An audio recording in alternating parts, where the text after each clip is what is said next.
Ou será que estamos aqui nesta noite apenas por costume? Ou será que você veio nesta noite à Igreja Assembleia de Deus do Jardim Mesopo, na rua Pedro Mesopo? Você veio aqui neste bairro, nesta congregação, apenas com o pensamento: hoje eu vou para aquele lugar porque hoje é dia de culto. Hoje eu vou naquela igreja porque hoje é apenas domingo, e domingo é dia de ir na igreja. Será que estamos pensando desta maneira? Será que as orações que temos feito têm sido uma oração que realmente tem alcançado o trono de Deus, a presença do Senhor? Será que realmente temos tido uma vida de relacionamento com Deus? Ou apenas uma vida de aparência? Ou apenas uma vida de religiosidade? Ou apenas uma vida que chegamos na presença de Deus, mas sem ter contato com Deus?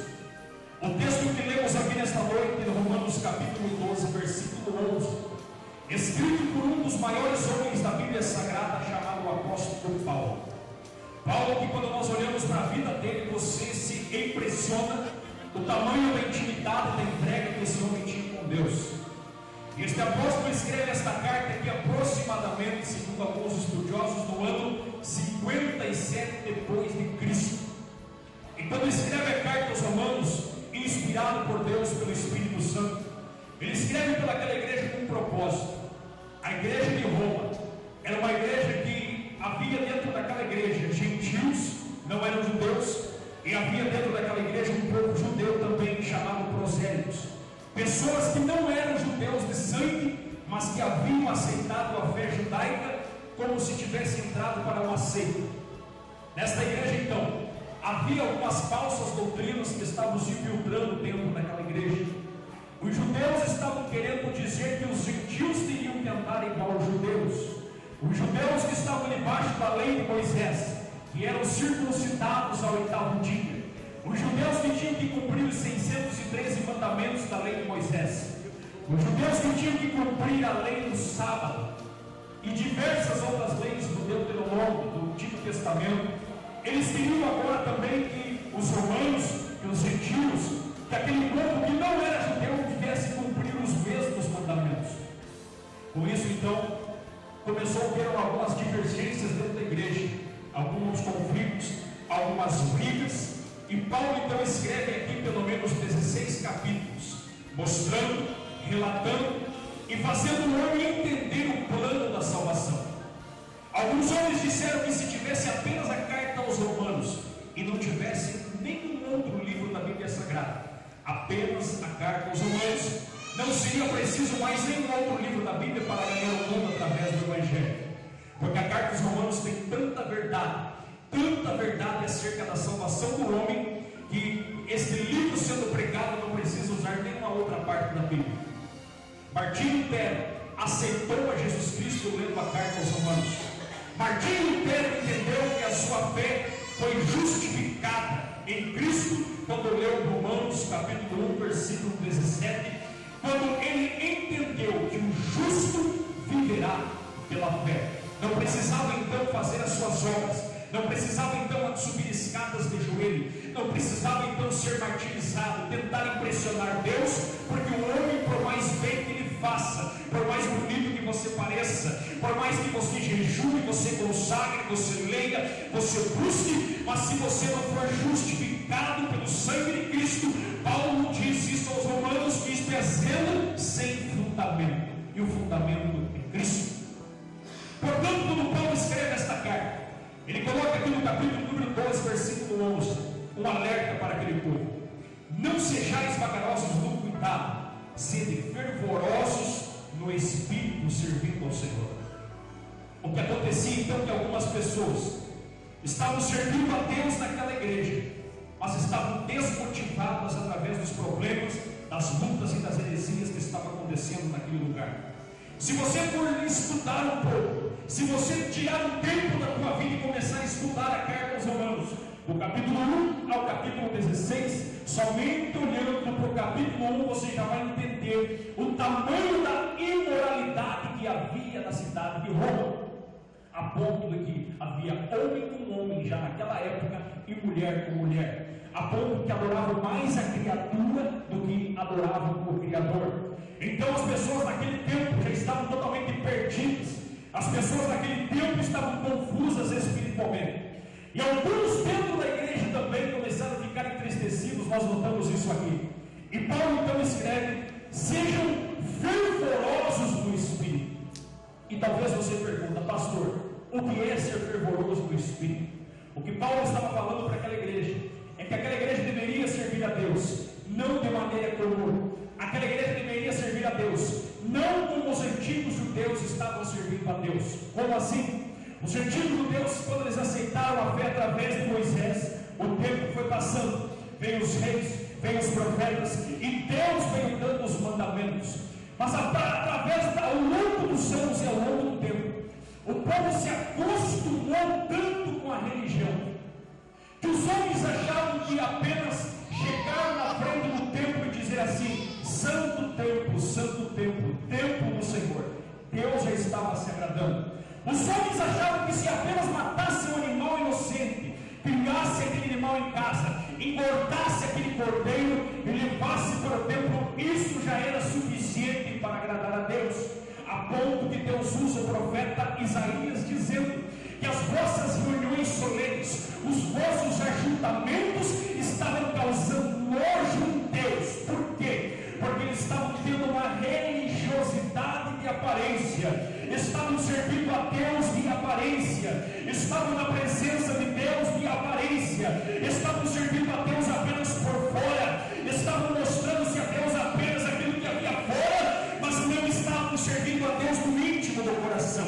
É por isso que quando Jesus Cristo vem, ele encontra aquela mulher samaritana e ele lhe diz que o Pai procura os verdadeiros adoradores que adorem a Deus em espírito e em verdade. E esta grande verdade tem adentrado também para os nossos dias. Nós vemos nos nossos dias que muitas pessoas também estão da mesma maneira que a igreja de Roma estava. Como? Pessoas estão já desmotivadas em servir a Deus. Quantos são aqueles que vêm para a casa de Deus, mas não vêm com alegria?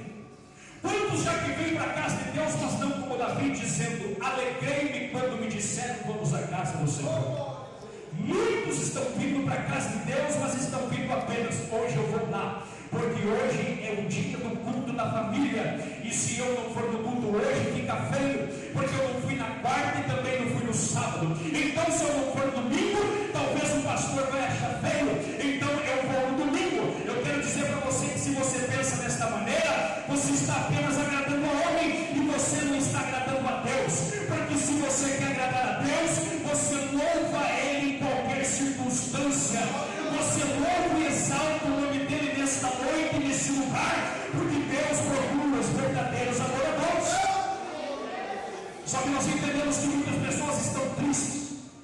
Quantas são as pessoas que estão cabisbaixas?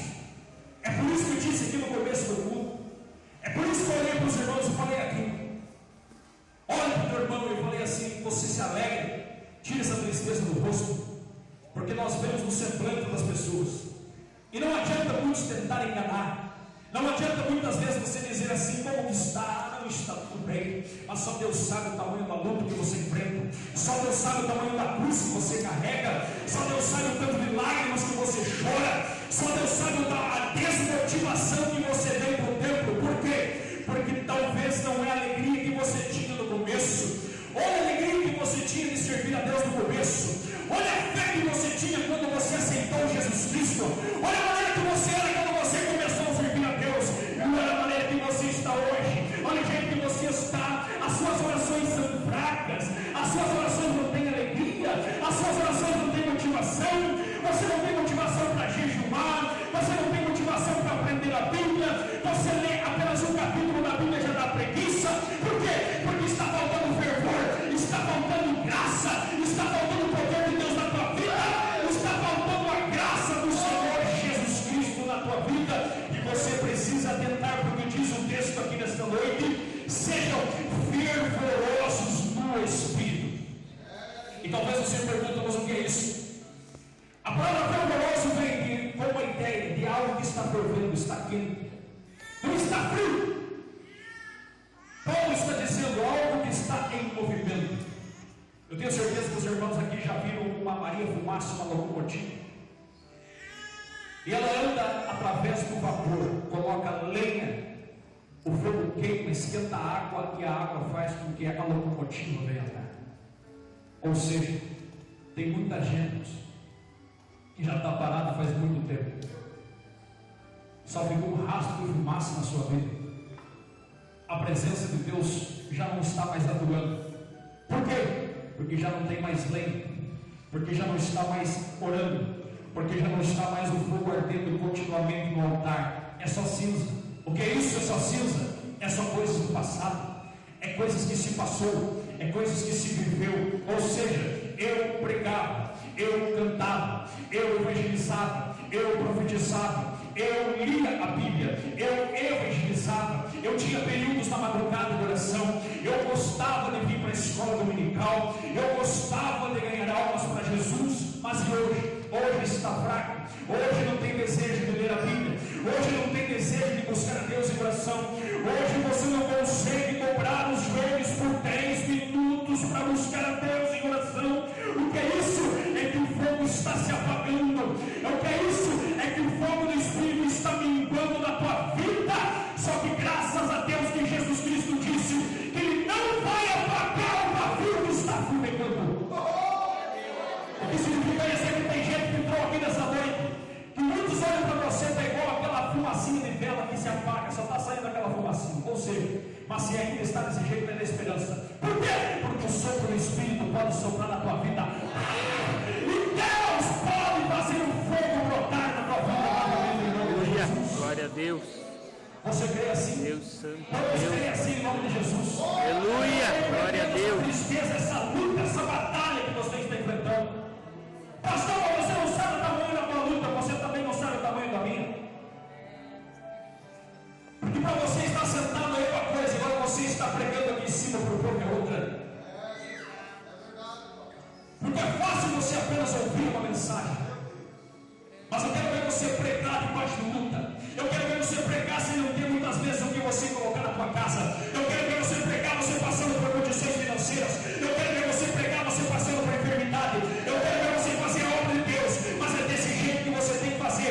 É por isso que nós temos na Bíblia Sagrada um homem que nos traz um exemplo de ter uma vida fervorosa. E que homem é esse? O apóstolo Paulo. O apóstolo Paulo, o apóstolo dos gentios. Você olha para a vida desse homem e você diz assim: esse homem é verdadeiramente um homem fervoroso. Porque a palavra fervoroso nos dias em que estamos vivendo, ela tem sido deturpada. A palavra fervoroso tem sido muitas vezes zombada. Muitas vezes olham para o irmão e dizem assim: aquele ali é fervoroso, mas no sentido de zombar, no sentido de caçoar, tirar sarros da pessoa. Mas na verdade a palavra fervoroso dentro do texto bíblico quer dizer uma pessoa que está viva espiritualmente. O que é fervoroso? Não é apenas você cantar, levantar a mão para cima, pular, não. Isso não demonstra uma pessoa fervorosa. Pastor, como que eu conheço uma pessoa fervorosa? É uma pessoa que está debaixo de prova, é uma pessoa que está debaixo de tribulação. Ou seja, é como Paulo. Paulo, se você olhar para a vida dele, leia Romanos capítulo 8, leia 1 Coríntios, 2 Coríntios capítulo 11, e você vai ver os açoites que Paulo sofreu, as prisões, os naufrágios, as perseguições, as cadeias, as provas, as fome, tudo o jejum. Talvez muitos entrassem, percorressem 2 dias com este homem.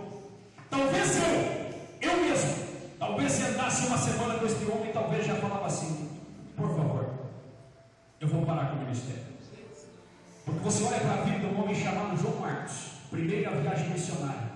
Ele embarcou, e quando chegou em um determinado lugar, João Marcos voltou novamente. Por quê? Porque não era fácil andar com o apóstolo Paulo. Não era fácil viver com estes homens aqui.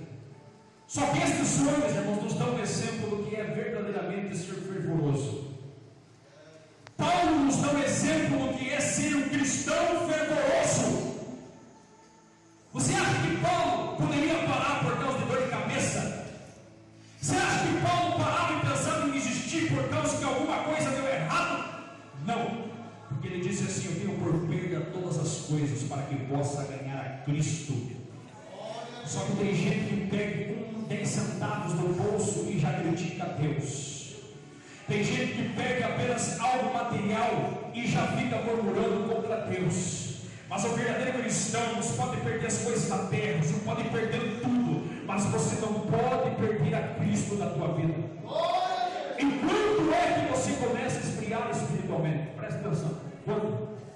Quando você percebe que você deixa que as coisas espirituais, você percebe que deixa que as coisas maravilhosas de Deus se tornem comuns.